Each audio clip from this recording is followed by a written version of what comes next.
Hello everyone, once again welcome back. Malayala സിനിമയിൽ അടുത്ത കാലത്ത് ഏറ്റവും കൂടുതൽ ചർച്ച ചെയ്യപ്പെട്ട ഒരു ഹൊറർ ത്രില്ലറാണ് രാഹുൽ സദാശിവൻ സംവിധാനം ചെയ്ത ഡെയ്സിറേന്നോ കറക്റ്റ് പ്രൊണൗൺസിയേഷൻ പോലും പറയാൻ പറ്റാത്തൊരു മൂവി. ലാറ്റിൻ ഭാഷയിൽ ദേഷ്യത്തിൻ്റെ ദിവസം എന്നർത്ഥം വരുന്ന ഈ പേര് പോലെ തന്നെ കണ്ടിറങ്ങുന്നവരുടെ മനസ്സിൽ ഭയം നിറയ്ക്കാൻ ഈ സിനിമയ്ക്ക് കഴിഞ്ഞിട്ടുണ്ട്. എന്നാൽ ഒരു ചോദ്യം പലരുടെയും മനസ്സിൽ ഉയർന്നിട്ടുണ്ടാവാം: ഈ സിനിമ യഥാർത്ഥ സംഭവങ്ങൾ അടിസ്ഥാനമാക്കിയുള്ളതാണോ, അഥവാ സിനിമയിൽ പറയുന്ന കാര്യങ്ങൾ പോലെ നമ്മുടെ നാട്ടിൽ സംഭവിച്ചിട്ടുള്ള കാര്യങ്ങളുണ്ടോ? ഇതിന് ഉത്തരം തേടിയുള്ള ഒരു യാത്രയാണ് ഇന്നത്തെ ഈ ഒരു വീഡിയോ എന്ന് പറയുന്നത്. അപ്പോൾ എല്ലാ മൂവി ഇറങ്ങുമ്പോൾ നമ്മൾ ചെയ്യുന്ന പോലെ തന്നെ ഈ ഒരു മൂവിയുടെ ടിക്കറ്റ്സ് നമ്മൾ ഫ്രീ ആയിട്ട് കൊടുക്കുന്നുണ്ട്. അപ്പോൾ ടെലിഗ്രാമിൽ ജോയിൻ ചെയ്തേര്.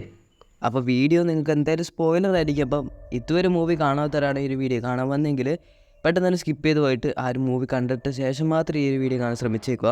അപ്പോൾ നമുക്ക് തുടങ്ങല്ലേ. കഥ നടക്കുന്നത് ധനികനും ആർക്കിടെക്റ്റുമായ രോഹൻ്റെ ജീവിതത്തിലാണ്.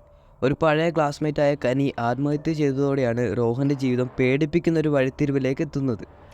കനിയുടെ വീട്ടിൽ പോകുന്ന രോഹൻ അവിടെ നിന്ന് അവളുടെ ഒരു ഹെയർ ക്ലിപ്പ് എടുത്ത് സ്വന്തം വീട്ടിൽ കൊണ്ടുവരുന്നു. അതിനുശേഷമാണ് അവൻ്റെ വീട്ടിൽ ദുരൂഹമായ സംഭവങ്ങൾ അരങ്ങേറാൻ തുടങ്ങുന്നത്. അതായത് രാത്രിയിൽ ഒരു മനുഷ്യൻ കിടക്കുന്ന പാടും എത്തെ കാണുന്നതും മുടിയിഴകളെ ആരോ തലോടുന്നത് പോലെ തോന്നുന്നതും എല്ലാത്തിനുപരി ചിലങ്കിയുടെ ആരോ ഒച്ചയും.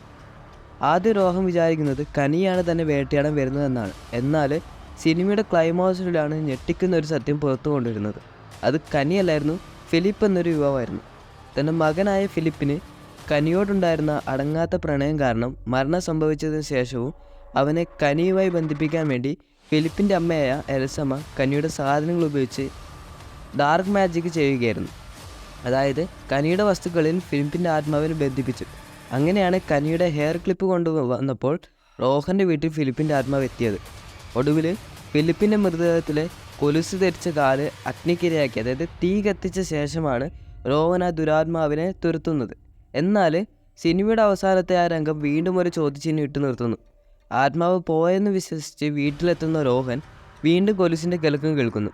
ഇത്തവണ ഉയർന്നു വന്നത് കനിയുടെ ആത്മാവായിരുന്നു. വാട്ട് ദ ഫക്ക് എന്ന് രോഹൻ ചോദിക്കുന്നിടത്ത് സിനിമ അവസാനിക്കുകയാണ്. ഡെയ്സിറേ എന്ന സിനിമ തുടങ്ങുന്നത് യഥാർത്ഥ സംഭവങ്ങളെ അടിസ്ഥാനമാക്കി എന്നൊരു മുന്നറിയിപ്പോടെയാണ്. എന്നാൽ ഇതൊരു പ്രത്യേക സംഭവത്തെ മാത്രം ആധാരമാക്കിയുള്ളതല്ല എന്ന് സംവിധായകൻ വ്യക്തമാക്കിയിട്ടുണ്ട്.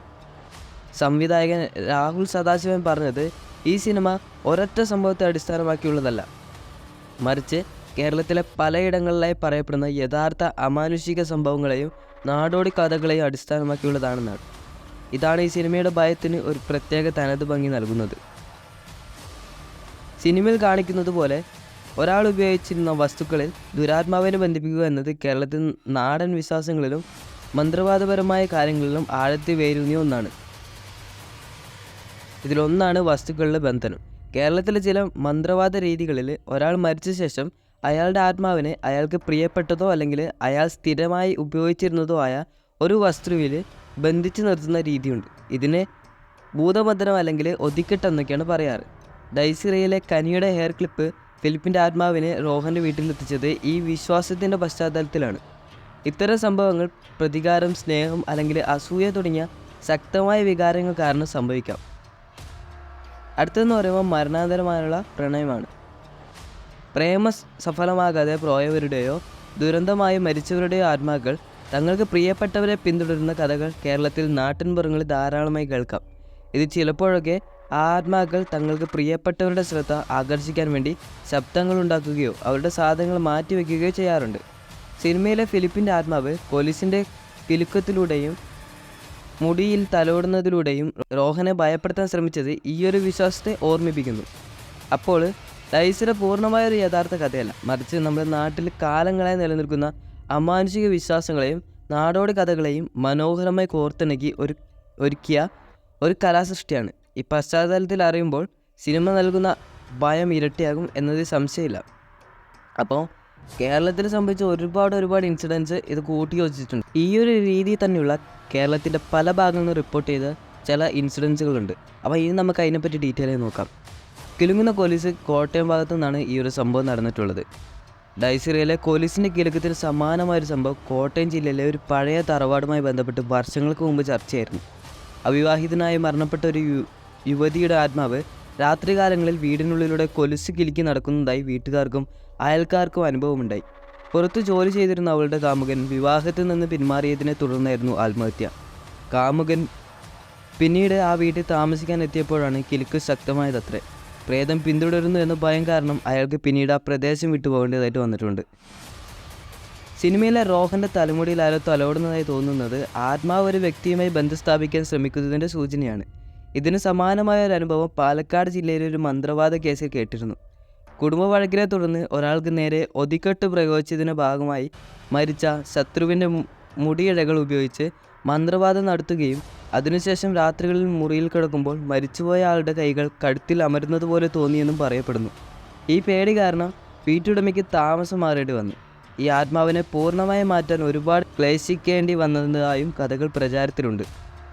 മറ്റൊന്ന്, തിരുവനന്തപുരം ഭാഗത്ത് ഒരു കുടുംബത്തിൽ നടന്നതായി പറയപ്പെടുന്ന സംഭവത്തിൽ ഒരു മോഷണ ശ്രമം നടക്കുകയും മോഷണം ചെറുത്ത വീട്ടിലെ ഒരംഗം മരിക്കുകയും ചെയ്തു. പിന്നീട് മരിച്ച വ്യക്തിയുടെ കുടുംബം മോഷണം നടത്തിയ വ്യക്തിയുടെ വീട്ടിലെ ഒരു പഴയ വിളക്ക് കൈക്കലാക്കുകയും അതിൽ പ്രതികാരദാഹിയായ ആത്മാവിനെ ആവാഹിക്കുകയും ചെയ്തുവത്രേ.